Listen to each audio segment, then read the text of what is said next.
El sol del comienzo de la tarde caía con fuerza sobre la carretera que conectaba Zaragoza con un pequeño pueblo del interior de Aragón. El asfalto vibraba por el calor y el tráfico era casi inexistente. Fue allí donde el coche de alta gama de Isabel Moreno perdió potencia y se detuvo por completo. Isabel tenía 63 años. Era una empresaria reconocida en toda España, respetada en consejos directivos y temida en negociaciones difíciles. Había construido su carrera con disciplina, decisiones firmes y una necesidad constante de control. Para ella, perder el dominio de una situación nunca había sido una opción. Cuando el motor se apagó, el silencio se volvió incómodo. No había señal en el teléfono, no había talleres cercanos, no había asistentes para resolver el problema. Isabel salió del coche con evidente molestia. Sus zapatos elegantes tocaron el suelo irregular de la carretera mientras observaba el entorno con desconfianza. A unos metros, al otro lado del camino, vio un pequeño taller antiguo, con una fachada gastada y una puerta metálica a medio abrir. ¿Dudó? Aquel no era un lugar familiar para ella, no era el tipo de sitio en el que confiaba. Aún así, cruzó la carretera y entró al taller. Dentro, el aire olía a aceite y metal. Un viejo transistor sonaba bajo con una canción clásica española. Debajo de un coche antiguo trabajaba Manuel Ortega, un mecánico de 42 años, de manos manchadas de grasa y mirada tranquila. Manuel se incorporó, se limpió las manos con un trapo y la saludó con educación sencilla. Isabel explicó el fallo del coche de manera rápida y distante, dejando claro que el vehículo había sido revisado recientemente en talleres prestigiosos de Madrid y Barcelona. Mientras hablaba, observaba el lugar con cierto desprecio. Las herramientas eran antiguas, el espacio era pequeño, nada encajaba con su idea de profesionalismo. Manuel escuchó sin interrumpir, no defendió su trabajo, solo pidió la llave del coche. Isabel soltó una breve risa casi inconsciente. No fue cruel, pero sí cargada de superioridad. Le entregó la llave convencida de que aquello solo retrasaría su agenda. Manuel abrió el capó con calma. No se apresuró. Escuchó el motor en silencio, como si intentara comprender algo que otros habían pasado por alto. Isabel se quedó a unos pasos, revisando su teléfono sin éxito. Pensaba en las reuniones que perdería y en el tiempo desperdiciado. Lo que no vio fue el cambio en la expresión de Manuel. Un pequeño detalle había captado su atención. Algo sencillo, casi invisible, pero fundamental. Al cabo de unos minutos, Manuel le preguntó qué había ocurrido justo antes de que el coche se detuviera. Isabel mencionó una ligera vibración que había ignorado. Manuel asintió lentamente. En ese instante, sin que Isabel lo supiera, su rutina perfecta acababa de romperse. Y aquella tarde, que parecía un simple contratiempo, estaba a punto de convertirse en el comienzo de una transformación profunda. Manuel permaneció en silencio unos segundos, como si ordenara una idea que no necesitaba demasiadas palabras.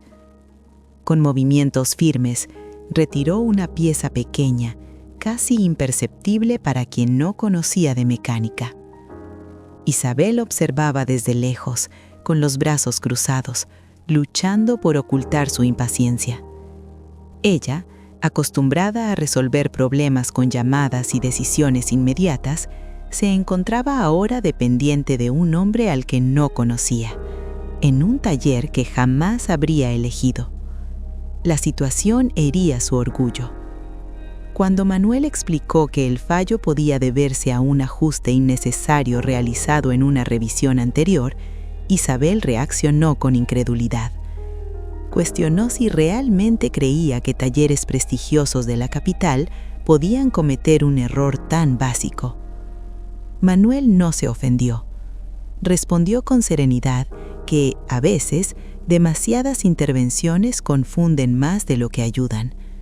Dijo que las máquinas no entienden de prestigio, solo de atención. Esa frase la incomodó.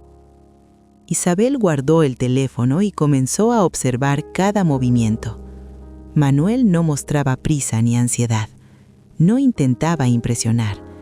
Había seguridad en su manera de trabajar, una confianza silenciosa nacida de la experiencia. Cuando terminó, pidió a Isabel que girara la llave. Ella lo hizo sin expectativa alguna. El motor vaciló un instante y luego se estabilizó con un sonido limpio y constante. La expresión de Isabel cambió por completo. Salió del coche despacio, observando el panel, como si intentara encontrar una explicación racional. Manuel le explicó que el problema era sencillo, un pequeño desajuste provocado por una intervención innecesaria. La vergüenza apareció de golpe. El recuerdo de la risa regresó con fuerza. Isabel respiró hondo y por primera vez en mucho tiempo reconoció su error. Pidió disculpas. Manuel respondió con naturalidad, diciendo que aquello era común, que muchas personas llegan convencidas de saber la respuesta antes de escuchar el problema. Isabel pagó el arreglo y añadió algo más sin decir palabra. Pero no se marchó de inmediato. Se quedó junto al coche, pensativa. Algo no estaba cerrado. Antes de irse, preguntó si eso ocurría a menudo. Manuel respondió que sí, que el exceso de certeza suele impedir ver lo evidente. Isabel observó el taller. Otros clientes entraban y salían. Manuel trataba a todos con el mismo respeto. Aquella escena empezó a remover algo en su interior.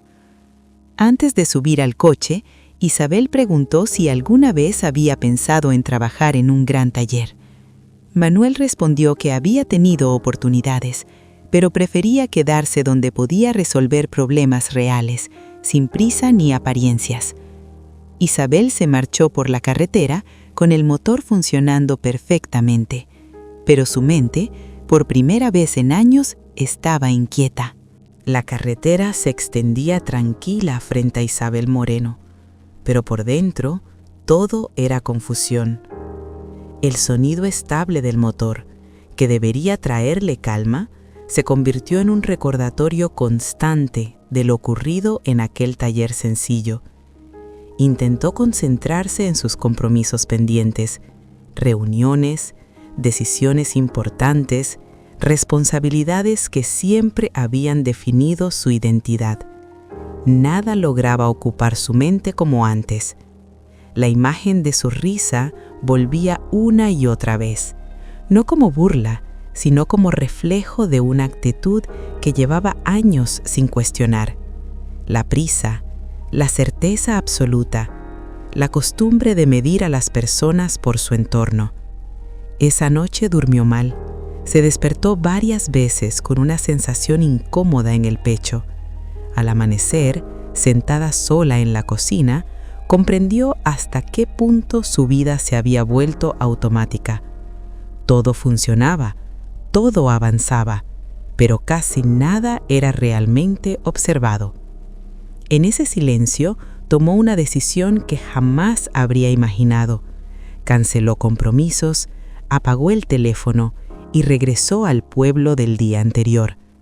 Cuando llegó al taller, el lugar estaba lleno de actividad, coches modestos, vecinos esperando. Manuel trabajaba concentrado, bajo el capó de un vehículo antiguo, como si nada hubiera cambiado. Isabel se detuvo en la entrada. Sintió algo nuevo para ella, inseguridad. Ya no estaba allí como empresaria. No tenía autoridad, solo tenía preguntas.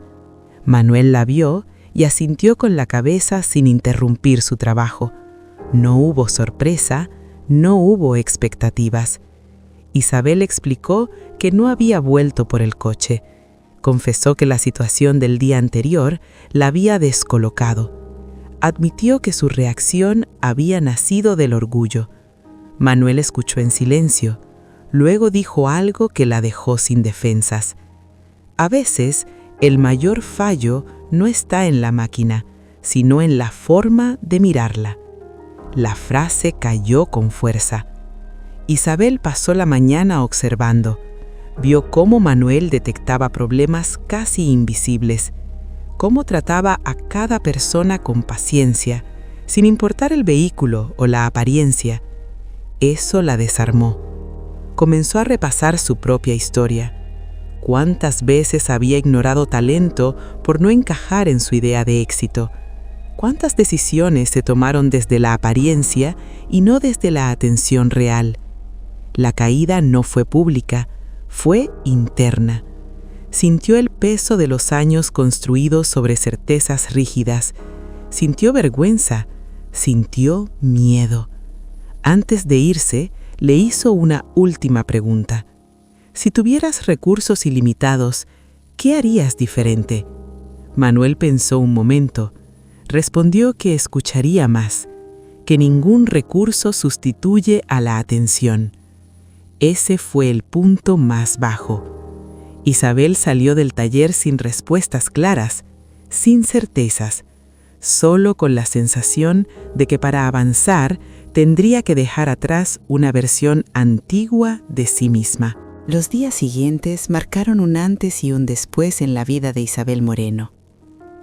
Regresó a Madrid, a sus oficinas amplias, a las reuniones interminables y a los números que siempre habían guiado sus decisiones, pero ya no era la misma. Por primera vez, Isabel comenzó a escuchar más de lo que hablaba. Observaba a su equipo con atención real. Prestaba oído a quienes antes pasaban desapercibidos, no porque quisiera cambiar su imagen, sino porque algo dentro de ella había despertado. Semanas después, volvió al pequeño pueblo de Aragón. Esta vez no condujo un coche de lujo. Llegó sin anunciarse, sin prisa, sin expectativas. En el taller, Manuel Ortega trabajaba como siempre, calmo, concentrado. Cuando la vio, sonrió levemente, sin sorpresa. Isabel le agradeció de nuevo, pero no habló de dinero ni de oportunidades. Le confesó que aquella avería en la carretera había cambiado su manera de mirar a las personas y de enfrentar los problemas. Manuel respondió con sencillez. Dijo que la vida enseña cuando uno está dispuesto a detenerse y mirar de verdad, a veces a través de un error, a veces mediante una pausa inesperada. Antes de marcharse, Isabel le pidió permiso para contar esa historia, no para engrandecerse, sino para recordar que el valor auténtico no siempre está en los títulos ni en los lugares visibles. De regreso a su empresa, Isabel aplicó lo aprendido. Empezó a valorar la experiencia silenciosa. Creó espacios para escuchar sin prisas. Comprendió que la verdadera fortaleza nace de la humildad. El taller nunca se convirtió en una sucursal. Manuel nunca quiso cambiar su forma de vivir, e Isabel nunca intentó hacerlo. Ahí estaba la lección. Hay aprendizajes que no se compran ni se exhiben, solo se respetan. Ahora piensa tú. ¿Cuántas veces has juzgado sin conocer? ¿Cuántas respuestas has perdido por creer que ya sabías todo? Si esta historia te hizo reflexionar, deja tu comentario. Y si quieres seguir escuchando relatos que emocionan y dejan huella, sigue el canal y acompáñanos en las próximas historias.